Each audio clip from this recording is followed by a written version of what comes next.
दोस्तों, बहुजन समाज के उत्थान के लिए कोई ऐसा बड़ा संगठन नहीं है जो सामने आता है। कोई ऐसी बड़ी पार्टी नहीं जो सामने आती है तो सिर्फ दो पार्टी, आज़ाद समाज पार्टी भीम आर्मी के रूप में और बहुजन समाज पार्टी मायावती जी के रूप में, जो इस समय बहुजन समाज पार्टी का नेतृत्व करती हैं, और भीम आर्मी के अध्यक्ष भाई चंद्रशेखर रावण और उसके चीफ नवाब सतपाल तंवर, जो भीम आर्मी के भीम सेना के चीफ हैं।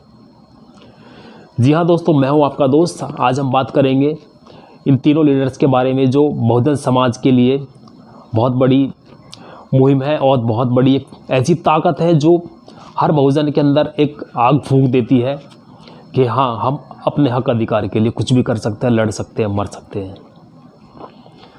सबसे पहले हम बात करते हैं मायावती जी के बारे में। मायावती जी अंबेडकर मिशन और कांशीराम के द्वारा चलाया गया बहुजन समाज पार्टी का जो मोर्चा है उसको अच्छी तरह से संभाला हुआ है।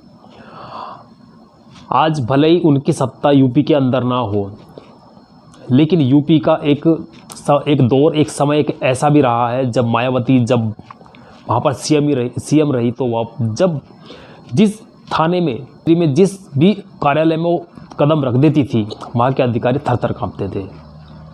और आज भी वही वर्चस्व, वही वैसा का वैसा ही है। वो जहाँ भी जाते हैं अधिकारी खड़े होकर सैल्यूट देते हैं, क्योंकि लोगों के अंदर, बहुजन लोगों के अंदर ऐसी छवि बनाई हुई है कि हर कोई उन्हें दिल से सैल्यूट करता है, दिल से सम्मान करता है उस आयरन लेडी का, जिसने अपने समाज के लिए, बहुजन समाज के उत्थान के लिए सब कुछ न्यौछावर कर दिया। अविवाहित रही लेकिन अपने समाज के बारे में सोचा। इतना दौलत संपत्ति है कि शादी कर सकती थी, लेकिन नहीं, बहुजन समाज के उद्धार के लिए उन्होंने शादी नहीं की। आज अगर वो कंवारी है तो सिर्फ बहुजन समाज के उत्थान के लिए, बहुजन समाज के साथ, ओबीसी वर्ग के साथ में जहाँ भी पीड़ा होती है बहुजन समाज पार्टी साथ रहती है।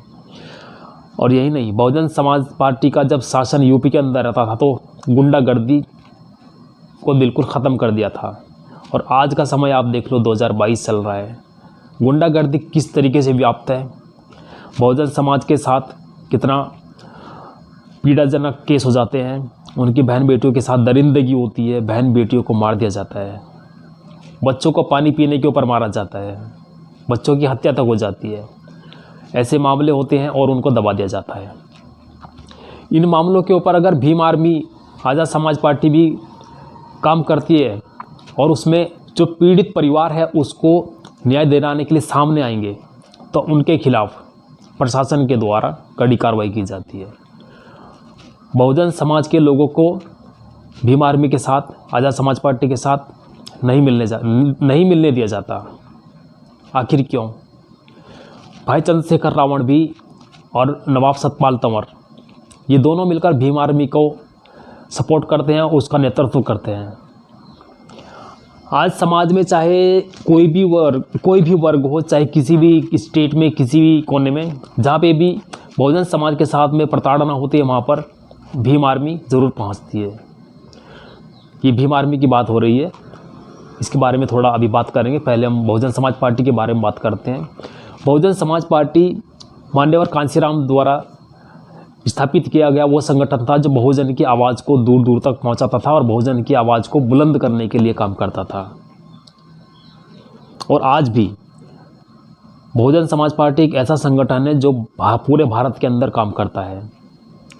ठीक है दोस्तों, और अब करते हैं हम आज़ाद समाज पार्टी के बाद में। आज़ाद समाज पार्टी यानी भीम आर्मी। भीम आर्मी का गठन 21 जुलाई 2015 को किया गया था। भीम आर्मी का जो काम था वह भी बहुजन समाज के लोगों के साथ जो अत्याचार होता है, उनके साथ जो दर्दनाक केस होते हैं, उसके लिए खड़ी होती है। और इसका नेतृत्व करते हैं भाई चंद्रशेखर रावण और नवाब सतपाल तंवर। भीम आर्मी का गठन इसीलिए किया गया था ताकि बहुजन समाज के साथ में जहाँ भी कोई प्रताड़ना होती है तो भीम आर्मी वहाँ पर जाकर पीड़ित परिवार को इंसाफ दिलाने के लिए उसके साथ खड़ी होती है। लेकिन प्रशासनिक अधिकारियों द्वारा भीम आर्मी को गुंडागर्दी या गुंडाराज फैलाने का नाम दिया जाता है कि जहाँ पे भी भीम आर्मी के लोग जाते हैं गुंडागर्दी करते हैं, जबकि ऐसा नहीं होता। वो सिर्फ ये चाहते हैं कि बहुजन परिवार के साथ में जो भी हादसा हुआ है उसकी गहनता से जांच की जाए और पीड़ित परिवार को इंसाफ मिले और जो उसमें दोषी हो उसके खिलाफ कड़ी से कड़ी कार्रवाई हो। हाल ही में आप बहुत से मामले ऐसे देखते हैं, आपने देखे भी होंगे, पानी पीने के नाम पर जातिगत मामला हुआ था। उसके बाद में कार्तिक भील मामला हुआ, वहाँ पे उसकी हत्या कर दी जाती है। बहुजन नेता भीम आर्मी के जो लिए काम करते थे उसकी हत्या हो जाती है, लेकिन इंसाफ अभी तक नहीं पता मिला है कि नहीं। 9 दिन तक उसकी लाश को रखा जाता है, लेकिन 9 दिन के बाद उसके लाश को उसके परिवार के सुपुर्द किया जाता है। और वो भी तब किया जाता है जब चंद्रशेखर रावण वो अपने जो कार्यकर्ताओं उनको आदेश देते हैं कि आंदोलन ज़रूरी होगा, तभी जाकर कार्तिक भील की जो डेड बॉडी थी उसको उसके परिवार के सुपुर्द किया जाएगा। वरना प्रशासनिक अधिकारियों द्वारा राजस्थान के अंदर इतना दबाव बना दिया गया था कि उस इंसान की, कार्तिक भील की जो डेड बॉडी शवगृह में रखी थी, उसके परिवार को देने से इनकार किया गया था। उसके बाप, भाई, माँ, बहन, बेटा, बच्चे सब अपने परिवार के सदस्य की जो मुर्दा घर में लाश पड़ी थी उसके लिए गुहार लगा रहे थे। बड़े बड़े कलेक्टर से भी अपील की गई, लेकिन उन्होंने वहाँ से मना कर दिया कि हम इसमें कुछ नहीं कर सकते।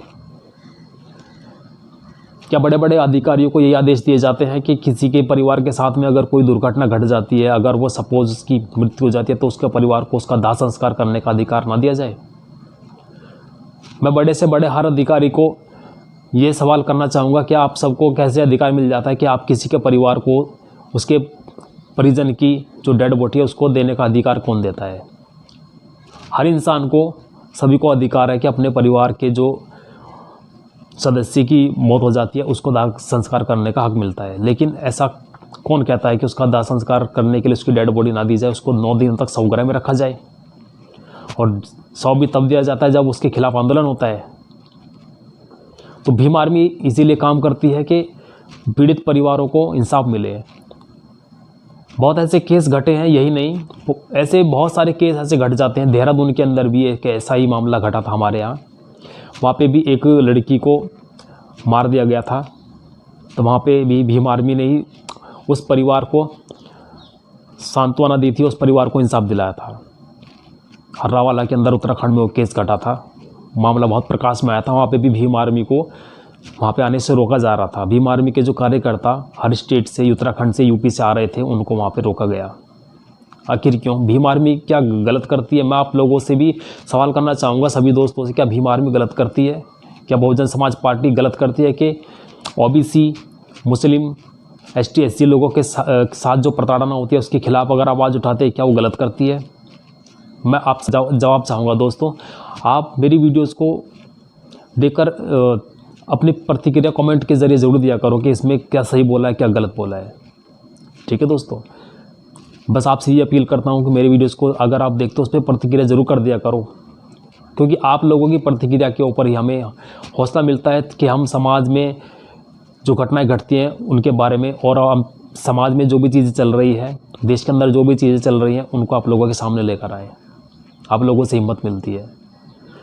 तो मिलते हैं एक नई वीडियो में, तब तक के लिए जय भीम, जय संविधान, जय भीम आर्मी, जय Bahujan Samaj party. Take care.